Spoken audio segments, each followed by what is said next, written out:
Hello, where we are listeners.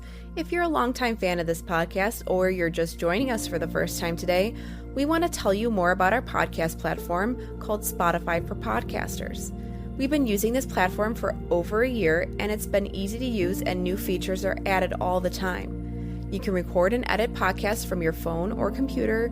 You don't need anything fancy, and you don't need previous podcast experience. When you hit publish, you will distribute your podcast to Spotify and everywhere else podcasts are heard.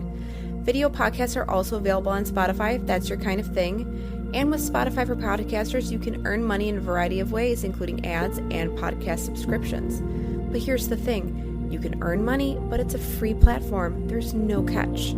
If you're curious or want to see what it's all about, download the Spotify for Podcasters app or go to www.spotify.com/podcasters to get started. Thistle Farms has a motto, and it's love is the most powerful force for change in the world. Besides being a great motto, it's perfect for this season of love. Thistle Farms helps women coming out of addiction and human trafficking, and there's still time to find the perfect gift made by a woman survivor at Thistle Farms. Visit thistlefarms.org today and use the code WHEREWEARE for 15% off your purchase. Your loving gift will support love's healing power in the lives of women survivors.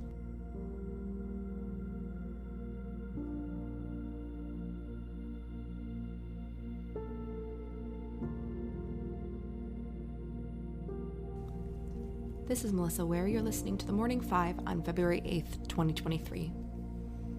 For our scripture today, I'm going to read from Habakkuk 2. I will stand at my watch and station myself on the ramparts. I will look to see what he will say to me and what answer I am to give to this complaint. Then the Lord replied, write down the revelation and make it plain on tablets so that a herald may run with it. For the revelation awaits an appointed time. It speaks of the end and will not prove false. Though it linger, wait for it. It will certainly come and will not delay. See, the enemy is puffed up. His desires are not upright, but the righteous person will live by his faithfulness.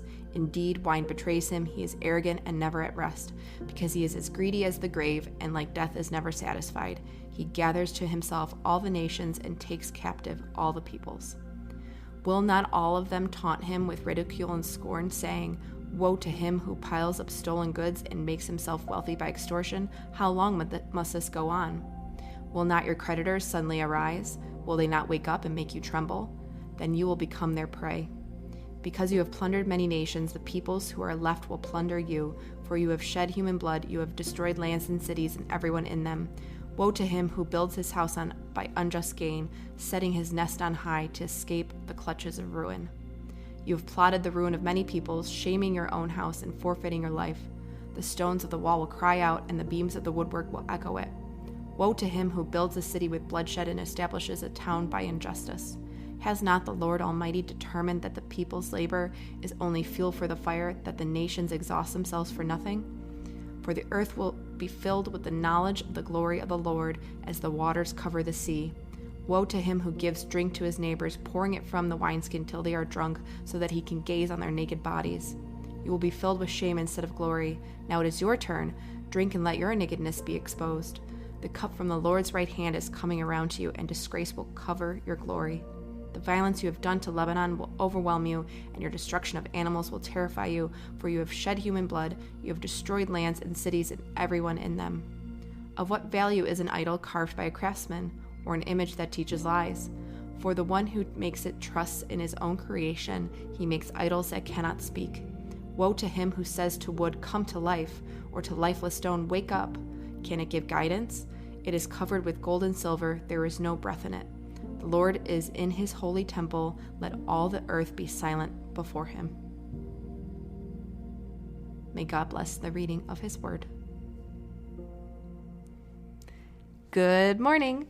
I'm your host, Melissa Ware, filling in for Michael Ware as he finishes up a new book manuscript this week. But guess what? I have a surprise. Last night was the State of the Union address, which we've been previewing, so I've got Michael here with me so that we can give a rundown of the items mentioned in the speech and an overall analysis and feel of the speech. Welcome, Michael. Always glad to be here. So on your show. It's really your show. I'm just filling in. You will come back. He will come back, trust me. The president started off the SOTU with congratulating Speaker McCarthy, Minority Leader Hakeem Jeffries, Senator Mitch McConnell for being the longest-serving senator, and Senator Chuck Schumer as the continuing majority leader in the Senate. And then he dove into the rest of the speech. The speech was fairly long, and I counted myself 77 issue areas. So 77, that's right. I will not go through all of them to save you all, but I'll just mention a few of the bigger ones. The economy, jobs, and manufacturing took up a lot of the first 40 minutes. There was even a couple paragraphs on climate change. Bipartisanship was mentioned quite a bit. Democracy was peppered in the beginning and at the end.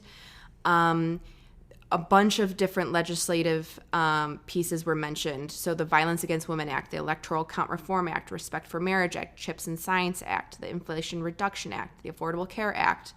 Those were all touted as victories, and then he mentions a bunch that he would like passed, such as the Junk Fee Prevention Act, the PRO Act, the George Floyd Act, the Equality Act, and the Heath Robinson PACT Act. Some other mentions, cancer research really came at the end with a big story. The opioid drug crisis came at the end as well. Medicare and Medicaid, prescription drug prices, insulin caps, rounded out a section on that. There was a section on China, of course, but the balloon was not mentioned.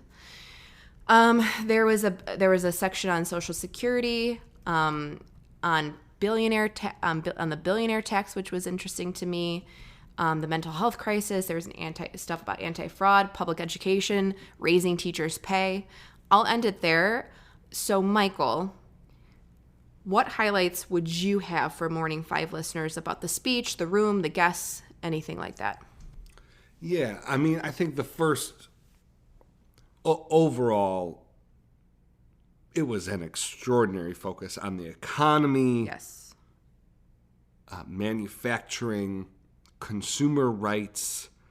You know, some people were using the term populist. I don't know if I'd go that far, but it was a kitchen table Yes. issue, State of the Union, which I think for folks who, hear about our politics, and certainly for those who are consuming a lot of political media, to watch that State of the Union, you go, which is the bizarro world and which is the real world? Is the bizarro world the State of the Union, where the business of government is the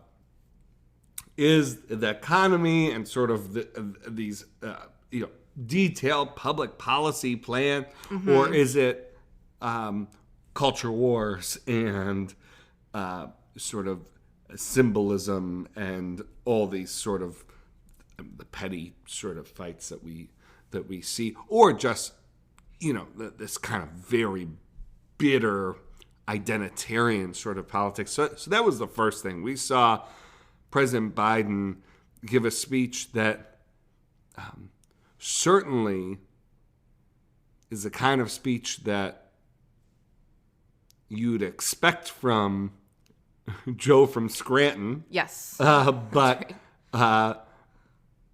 President Biden hasn't always been Joe from Scranton. And so it'll be interesting to see whether the themes and focus of this State of the Union, how far they carry into the coming months. And so that would be the first thing. The second thing, he is running for re-election. Yes. And that's all I'll say there. The third note, he really did, in the last, it was quite interesting. In his last State of the Union, it was the unity pieces that seemed to be afterthoughts. And they were sort of wedged in between bold, very stark appeals on social issues. Whereas this was completely different. He only had one line on Roe. Yes. In the entire State of the Union.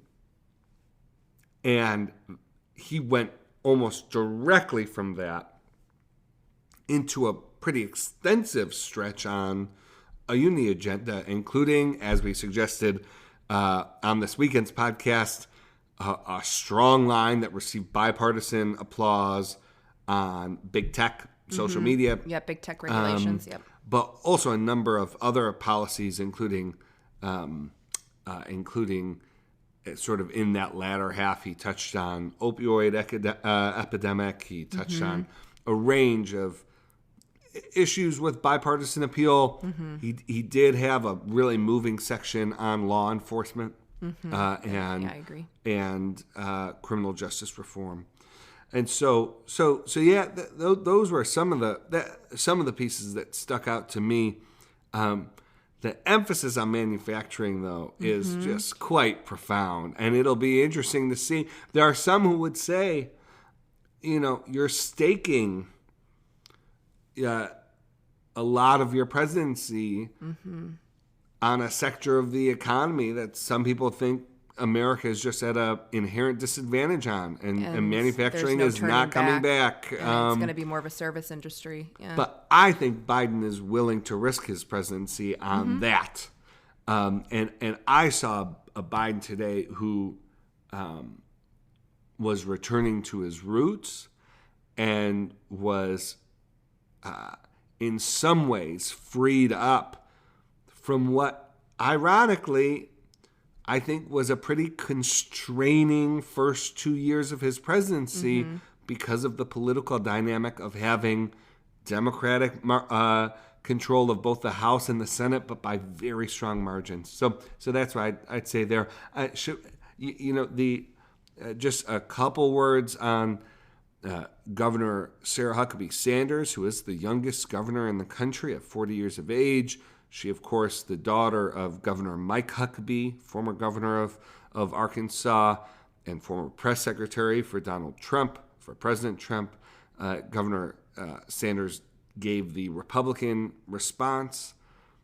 It was a pretty sort of story, narrative, heavy response. Interestingly, the front half was more partisan and had more sort of red meat, and some lighter sort of some less divisive policy items, and then some stories on the back end. It definitely was pretty jarring to go from, and I think this has been something that's been consistent for quite some time.